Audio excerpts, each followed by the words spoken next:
Durant 2 jours, 140 agents de voyage ont parcouru l'Alsace, 140 agents de voyage venus du monde entier. Une visite prélude au Salon mondial du tourisme et des voyages qui ouvre ses portes à la fin de la semaine à Paris. Ericas, Luc Savage. N'allez pas les compter, ils sont exactement 140. 140 agents de voyage venus de 20 pays du bout du monde, Asie, Amérique, Océanie et Afrique.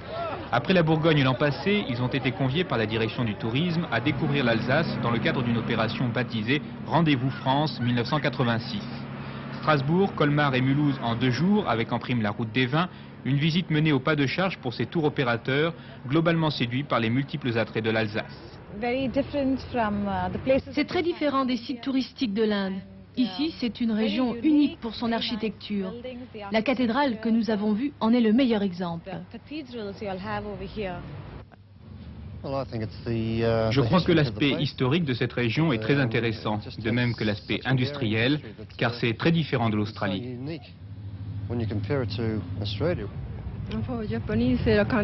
Pour les Japonais, c'est la région du vin, mais ils connaissent aussi l'Alsace pour son industrie, comme celle de l'Allemagne ou de la France. Est-ce que l'Alsace est connue en Inde?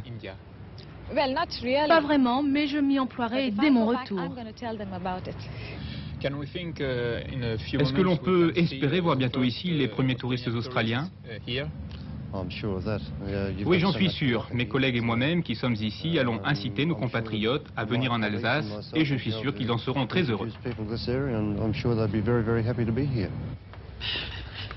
Générer à moyen terme de nouveaux courants touristiques vers la France et en particulier vers l'Alsace, tel est l'objectif de cette opération.